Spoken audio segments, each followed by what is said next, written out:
Well, welcome back to the Digital Handshake. I'm your host, Scott Jorgensen. I'm also the CEO here of MediaPSC. And we want to first thank our sponsors here at the company MediaPSC for helping us produce this great podcast. Well, we're so excited to be here with renowned surgeon Dr. Raghu Athre from Houston, Texas. Welcome, Dr. Athre. Thank you so much for having me. It's an honor. Fantastic. Well, let's get started. Why don't you introduce yourself to our audience? Love to know kind of where you're from. How did you, where did you train? What got you into plastic surgery? Kind of give us a little bit of a bio, if you will. Sure.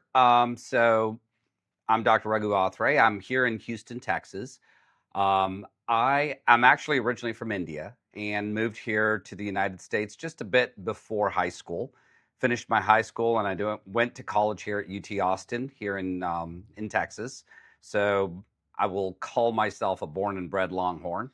Okay. And I did my med school and residency down at UT Southwestern in Dallas. And then after that, went for fellowship and decided to set up shop in private practice back home here in Houston. Mom and dad live out here. So that was actually my primary reason of just moving back. I didn't really do a lot of demographic studies or anything like that. Probably should have in retrospect, but it worked out well for me. My focus is currently I do a lot of facial rejuvenation. That's probably 90% of my practice.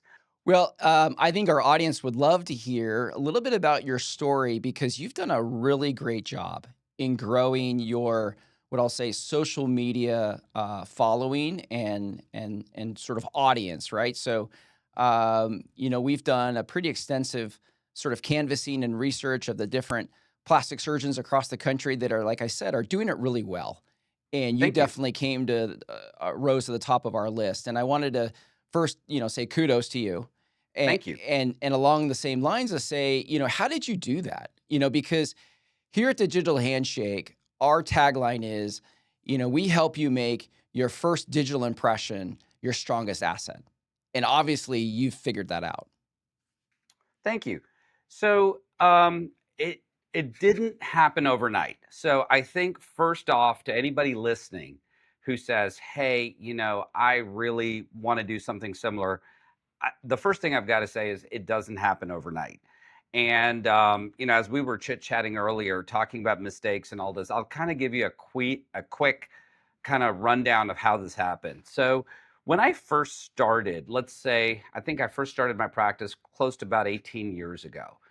And to give people a kind of an idea where the world was at that time, we had the internet. Internet marketing was probably, I'd say, it was definitely on the up ramp of where marketing was. Bandwidth that people had on their computers, cell phones, those kinds of things, they had probably what we would now consider low res to medium res photography. So pre-ops and post-ops were important, but you would still find a lot of websites that maybe didn't even have before and after pictures. And I think some of us who've been around long enough can remember the days where you would have websites where at the bottom of the screen or the page, it would say plastic surgery, Houston, Texas, plastic surgery in Houston, Texas, and say it 52,000 times. And these were all the things that were going on at that time to really kind of push your page to the front. Um, so my very first web page was my very first marketing mistake. I really thought that a web page is a web page is a web page. So I had a friend of mine, he charged me $400, put together a web page, and then went out there and hung a shingle outside and expected magic to happen. And it doesn't quite happen like that. Right. So then we went back to the drawing board, and so one of the things in my background, I'm actually an engineer by training. Yeah. So as an engineer, basically I know enough technical stuff now in this web world to be dangerous. But I think the one cool thing that it's really taught me is this idea of analysis and metrics. Yeah. So you go there and you say, okay, listen, yeah, the good news is I only spent 300 or $400. The bad news is it's not getting me anything. So let's go back and figure out what we need to do. So I did the second biggest mistake of my life where, oh, we just got to go find the biggest, fanciest marketing agency on the planet, just dump a whole lot of money on it and let them go to town. And there were some results, but was that a real high ROI type of venture? No. So, as you're just kind of muddling through this, it felt like what we were just doing is making random decisions. Like, oh my God, it's slow this month. Okay, let's just dump some money in PPC. Oh yeah, the social media is coming up. Let's go do that. And it's not until probably about 7 or 8 years ago that I really sat down and said, "You know what? First of all, if I'm gonna do this and I'm gonna do this successfully, I really need to know more." So the first part is knowing more. So I bought a bunch of books. I bought SEO for Dummies. I bought Social Media Strategies for Dummies, and just read it cover to cover just to understand the jargon, the lingo, how to do metrics, how to measure certain things. And I said, okay, now I have a working knowledge of how people communicate. Just like in medicine, we have scientific words, and we don't say you have a rash. You say, oh, you have eczema. I mean, it's the scientific word, and this is how we communicate to be very specific. So once you have that, then you start going, okay, now let's run a series of experiments. So, for example, I'll tell you the first series of experiments that we ran. So, you know, if anyone recalls like Dr. 90210 or Dr. Miami, I am not the guy who's going to dance around my channel and assless chaps. That Right. is not me. Okay. And kudos if you've got the ass to do it, go for it and, rock your world. Hey, man, you look But pretty good on camera. I'll give you that. So, well, thank you. Thank you so much. But, it just wasn't my mojo. yeah. It's not something that I felt comfortable doing, and it's not something how I wanted to brand my practice. So, just as much as when you sit back and think for 1 second, every one of us knows what we want our office to look like in the eyes of the patient, whether it's a paint color, whether it is a photo, a painting, whatever that je ne sais quoi we want to leave in the patient's mind. Yeah. So if you look at the digital world is just really an extension of the same thing. We look at it as something separately, but it's not. So if I am a certain way in my office, my digital presence needs to be exactly the same way, whether it is how I act, what I do, and what I'm putting out there. So, the first series of experiments were a series of informational videos that I put out. Okay. And it really did well. It started generating viewership, some questions, and things like that. But then the second biggest thing I think that people need to learn is learn to critique yourself. So I went out there, saw other surgeons, I saw videos that I liked, and I said, God, my videos suck. Okay. I need to invest in a mic. I need to invest in lighting. I actually went down to a photography store here in town and I said, listen, this is the video I like. What do I need to make this video? Right. And the guy sat down and says, okay, look, this video has a light over here. You need to soften the light a little bit. Your harsh fluorescent light blows. These are the settings your camera has. Like, soften it up, use a microphone. Like right now, you have your little mic boom and all that kind of stuff, right? And it's to increase the quality, but it's also, there's a certain amount of marketing you're doing. Like, you are the podcast guy. Like, now, when I just see a video with a dude with a mic boom, okay, this dude's a podcast guy. Well, I always say you put a microphone in somebody and right away they think they're important. So, See? So it's learning to critique yourself, looking at videos and channels that you think really do a great job, and then going, how do I emulate that? yeah. Like, what do I need it? What's the delta? Yeah. So, I think that those are kind of the top tools and strategies that I really use. And I ask my patients. I mean, I truly just ask them, so, hey, do you guys look at my channel? Oh, yeah, yeah, we follow your channel. What did you like about it? Hmm. You know? And so it gives me instantaneous feedback. Hey, Yeah. I like that. I don't like that. you know? Well, one of the things that you shared, and I think it's so important, I'd like to spend just a moment on, is how you used informational videos, truly education, as one of your first topics to get started in building your social media following. And I think some plastic surgeons miss that, Hmm. in that how education can truly be your most effective means for reaching your target audience, because candidly, that's what they want from you, is they Right. really want the truth and they want really good expert knowledge on a particular procedure or treatment. Can you spend a little bit more time talking about what you're doing specifically around educating your patients digitally? Your patients or my patients, everyone's patients, if I took any surgeon, okay, and asked them, hey, when you talk to patients and they come to your office, give me 10 questions that they ask you. Okay. We can rattle those off in 3 seconds. Like I Right. can tell you, my facelift patients are going to ask me, where are the incisions? What is my downtime? How much is it going to hurt? Like these are three questions that every single patient is going to ask you. Well, guess what? If every single patient's asking you, everybody on the 7.6 billion people on earth are wondering the same three questions. There's your first three topics you got to hit. Right. Okay. So that's a very easy way. Now, if you want to get a little bit more technical, jump onto Google and type in facelift. And if you type in facelift, if you look down just a few, I think it's in like the middle box, commonly asked questions, and it'll give you 10 questions.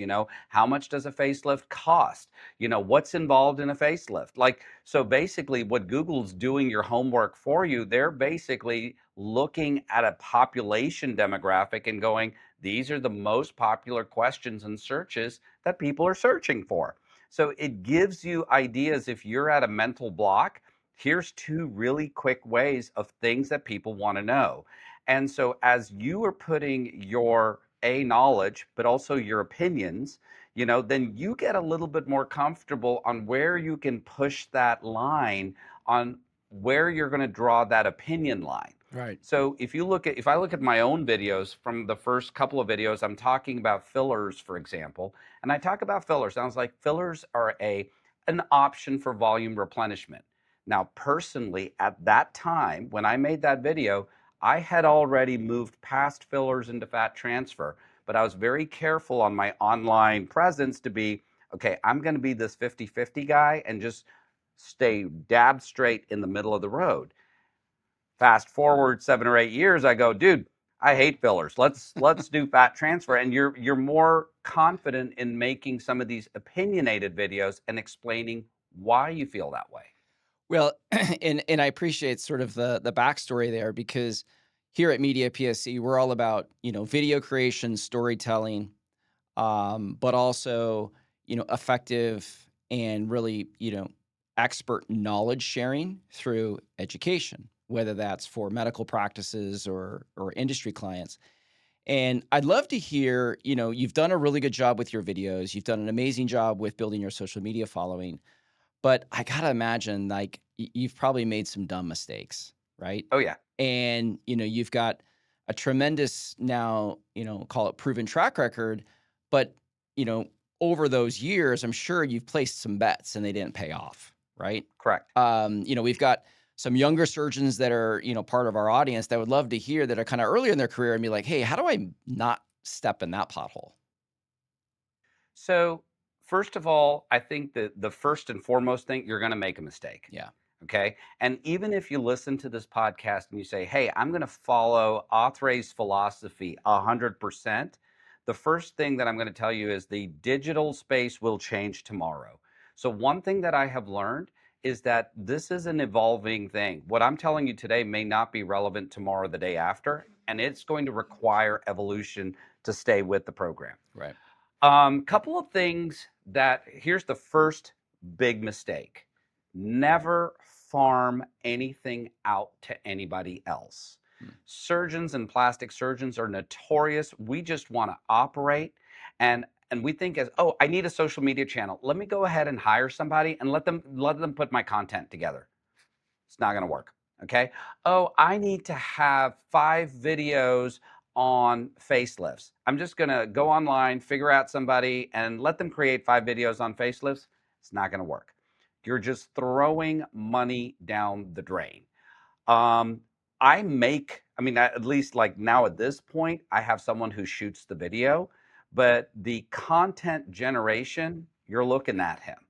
I have my hand in this because this is my channel, my opinions, how I do the surgery, my technique. So there's nobody who can create that for you. You can get the very best medical social media team, you can get the very best medical videographer, whatever that may be. Unless you're willing to be involved in that process, it is going to be a futile experiment and you're going to waste a lot of money. I've looked at all of these channels that guys that are rock stars. I've met them, I've talked to them, and they are intimately involved in what they're putting on their digital channel. Like, hey, I like that picture. No, I don't like that picture. No, that technique, the way you diagram that is incorrect. That's not how I do it. I actually do it this way. You know, that feedback is necessary. I think that's the one biggest thing. I think everybody thinks there's a easy button where they can just hire someone to do it. It's not going to work. Well, let's switch gears a little bit because I think, one of the things that I'm really intrigued to learn more about what you're doing in particular that I think is very innovative. And not many plastic surgeons have embraced it just yet.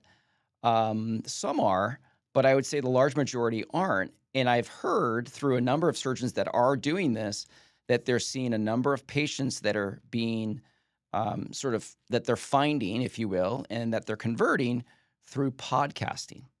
Yes. And you had shared that you've now been, an active podcaster and using that as part of your marketing strategy. So, I think our audience would love to learn more about how did you get into it? What sort of, drove you to do this? And how's it going for you in your practice?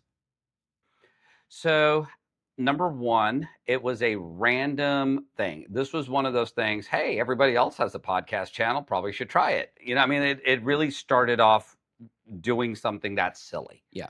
Okay. Number two, the first couple of podcasts were pretty dull and boring. It was just me talking to a computer screen. Yeah.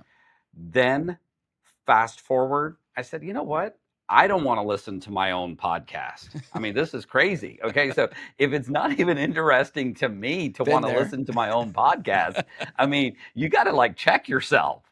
So I said, okay, so we got to get some more interesting topics. And one of the first podcast episodes that I did was on hormone replacement therapy. Okay. And how that podcast happened is it was at a time in my life where I was having a lot of back pain and I was actually prescribed that I should go on hormone replacement therapy. And I went to a physician who's a close friend of mine, and it was for me, it was like going to a whole different world. I felt like I was in a spaceship. I mean, I didn't know what to expect. I didn't know what was going to happen, and I suddenly realized, dude, I'm my own patient. Yeah. Okay. So we did a podcast about hormone replacement therapy, and I brought her on. We shot a video. It was low budget, sitting in my waiting room, and it blew up. And it blew up because I asked stupid questions. But these are the same stupid questions that patients want to hear. I was like, you know, I felt so offended that my doctor told me I should go get hormone replacement therapy. I mean, are they saying I'm less of a man? Like, what's up with that? And she's like, no, dude. I mean, you need to get off your horse, okay? But this is literally what a patient feels. Yeah. And so that's how it started. And I recognized this idea that I need to put myself in the seat of my patient, look Yeah. at it from their perspective. And then your podcasts become a hell of a lot more interesting. Yeah. They're more fun to watch, and you're actually giving real information. Well, it's funny you mentioned that because there's a doctor here in Dallas that I recently met, and he mentioned the same thing that, he developed his podcast partly because his patients were so intrigued by his videos that he had created on his website, but they were looking for more content from him. And so he started developing a podcast, and then all of a sudden, months go by and he thinks nobody's watching these episodes. And patients are saying, "Oh, I saw your podcast," or "I saw this Hmm. podcast," or "I saw this episode. That was an interesting thing you did on that particular." And he's like, "Wait."